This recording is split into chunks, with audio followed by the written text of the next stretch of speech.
Hey, good morning, everyone. It's Thursday, May 18th, 2017. Woke up this morning with some very sad news. Being from the Seattle area, living here almost my entire life. Chris Cornell passed away at age 52. I know that details are still circulating, and they're trying to figure out exactly what went on. But 52 years old for a guy who. They were saying he dealt with depression and everything like that, but he was still in the mix of doing music and solo projects and touring and just involved in soundtracks. It was an ongoing thing for him. He was a busy person. He was creating and contributing to the world in an ongoing basis. I've seen him under a number of lights. I never saw him as a solo artist, but I saw Soundgarden, I saw Audioslave, and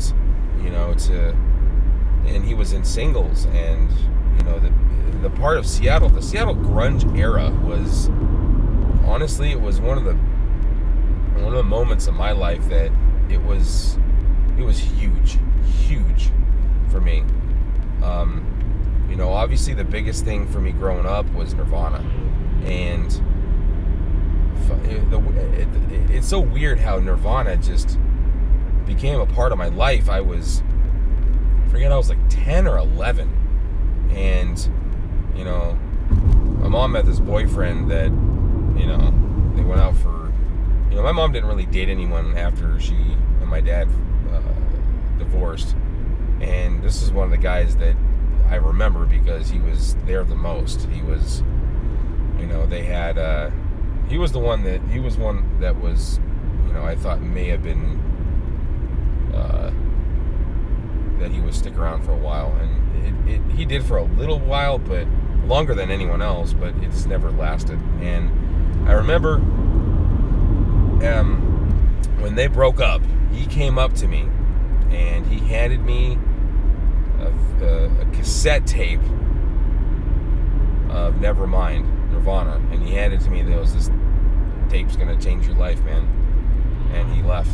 He was I don't remember much about him other than how he looked. He kind of looked like long curly hair, and he had a dark beard. He kind of looked like I don't know, maybe kind of like Chris Cornell, but he was a carpenter. Long curly hair, like I said, dark beard and everything like that, and he was into the grunge thing. And so remember, he handed me that tape, and I was like an impressionable 10, 11-year-old kid, and he said, this tape's gonna change your life, man. And I listened to it, and it did. It blew me out of the water, and it changed the course of my music for the rest of my life. And it's weird how these people just kind of pop in your life, and that you remember it. It's I can even tie it back to Smashing Pumpkins. How did I get into Smashing Pumpkins?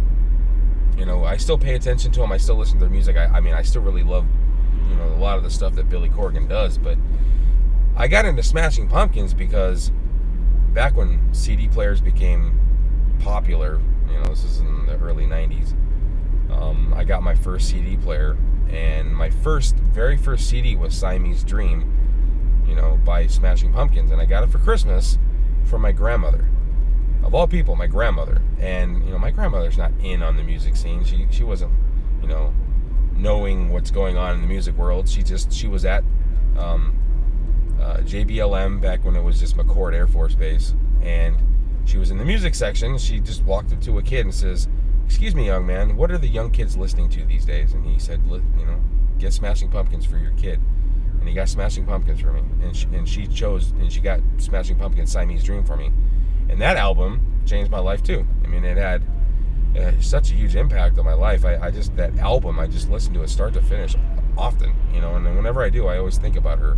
And even when I've seen them in concert a few times, I think about my grandmother, and I just think how funny it is that a grunge band, alternative rock band like Smashing Pumpkins, I can tie that to my grandmother, who I can't ever remember her listening to music and or having a CD in her life. Being the person who got me my first CD being Siamese Dream. And it's so, music has always been a huge part of my life growing up, and to see someone who played such an integral part of that in the music scene in this part of the country, in this state, in this city, it's huge. It's extremely sad. It's one of those those deaths that you wake up and you hear about and it just hits you hard. The last one that hit me hard was Scott Weiland, or Prince. I think Prince hit a lot of people, but Scott Weiland for me hit, because when Scott Weiland passed away, I was singing Stone Temple Pilots songs to my daughter, and it probably happened 2 days before he passed away. I was singing her songs from Smashing Pumpkins, and not Smashing Pumpkins, but Stone Temple Pilots. So just those bands, and just we're starting to see these bands that we grew up with, and the way that their lifestyles really affect their quality of life and how they've aged. And I'm thankful that we still have some of the groups and bands that were huge parts of my life. Like Pearl Jam is huge, and I had a moment with Eddie Vedder. I met him in person at an event that he wanted to just go to as a fan. He went to go see Stephen King as a fan, the author, and I went to go see him talk about his life and his history of writing books. And I get up and I turn around, and Eddie Vedder's sitting right there, right behind me, and I just my eyes got like this, and I was like, oh my God, this is Eddie Vedder, and the cool thing about that is the guy was extremely nice, very accommodating. He wasn't, I don't know if I didn't bother him at all. I just looked like a kid that, loved his music and was, really looked up to him, and he was extremely nice. He signed a comment card. I had a comment card. He signed it, and he says, very best wishes, Eddie Vedder. He gave me a guitar pick. He shook my hand.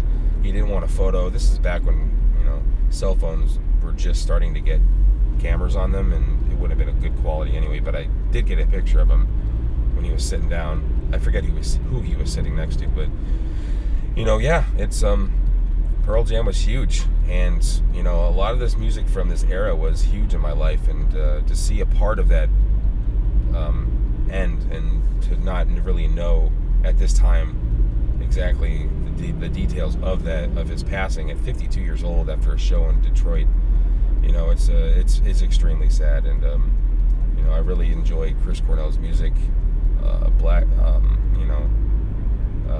Soundgarden and Audioslave, and just the stuff that he did. And he had a great voice. Rusty Cage is by far my favorite song that Soundgarden ever did.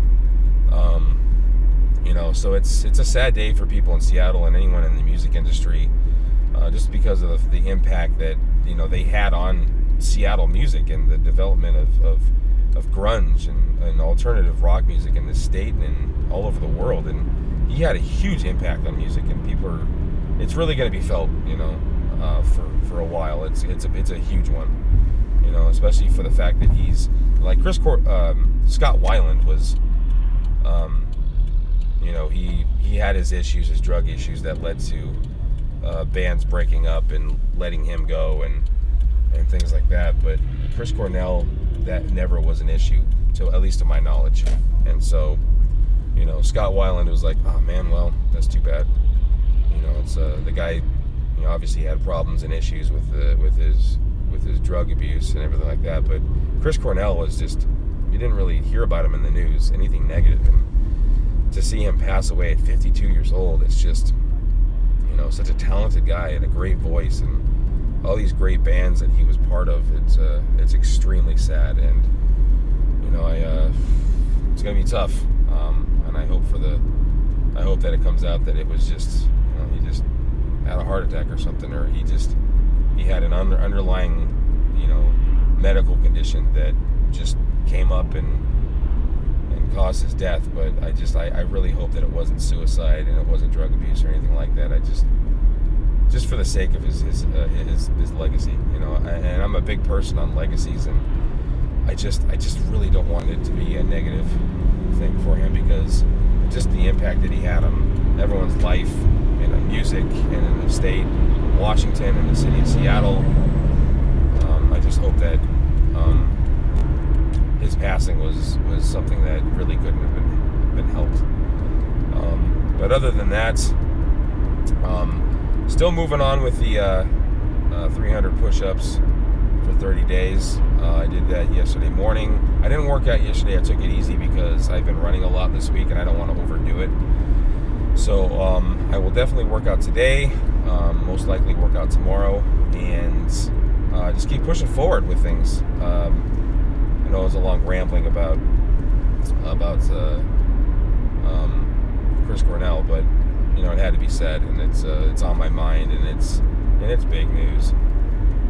So anyway, yeah, looking forward to this weekend, heading out to Eastern Washington for my goddaughter. Going out there to go see them, and they want me to practice some of my photography. I've had a lot of people ask me about, hey, can you shoot my family, or can you shoot my wedding, and my kids' graduation photos, and the people that do that, anyone that does that, they have these expectations of really, really, really professional work, and I'm not there yet. I don't feel comfortable taking someone's money for photography at this moment, for doing shots that I really don't have much control over, because of they're paying for a session, or they want certain shots. For me, I like the shots that I do take. I take a lot of panoramic, a lot of nature photography, and so I control the creative in that aspect, and I find the beauty, I find the great angles, I find the lighting and everything like that, and I capture it. But with weddings and graduation photos and things like that, it's a little bit different, and they have a higher level of expectation, and I don't think that I'm at that level yet. It has nothing to do with my confidence. It's just the fact that I'm just I truly understand my talents at this point, and I just need a little bit of work on that before I start charging people money. Because if I do a job for someone and get paid for it, and the job comes out not to their liking or to their expectations, it's I'm rough. I'm tough on myself because I expect a lot, and if I do a job that I know I wouldn't pay for, or that I would be disappointed in, it could set me back. And word of mouth, people talk and say, my photography to me is a big thing. I have a lot of people on Facebook that actually like my page and the stuff that I do, and Instagram as well. So it's a big thing, and I don't want to make it seem like I can do all types of photography, but the stuff that I do, I am good at it, and I do a good job on Instagram, and I don't want to stretch beyond my means at this point, and especially if it's a job that someone's paying for, and if I can't provide exactly what they want, or give them the product that they want, I would feel horrible, and I don't want to have someone just be disappointed in me at that point. So I'm going to hold off on doing weddings and graduations and photos and stuff like that for a while. I'm going to work on my personal shots and lighting and things like that for taking photos of people and portraits and things like that. I'm going to work on those, and when I finally get that down and become a lot better, much more proficient with the equipment that I have, I will definitely expand to that realm, I believe. So anyway, so it's Thursday, heading into work here. It's going to be hopefully a good day, and send up some interviews for next week. Got to do a little bit of situation control on the Facebook page, because we set out interviews, and we said that we call people up, and people were saying, well, you're supposed to give this person a job, or this and that, and that's not the truth. I was not told from anyone to give anyone a job. It was, everyone's got equal opportunity. We found the best candidates that we felt were going to work out this time, and We selected them and we called them, and not everyone's going to get picked. That's just the nature of the beast.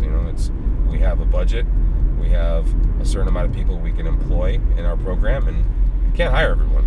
So I'm gonna have to do a little bit of social media control when I get to work, so that'll be fun.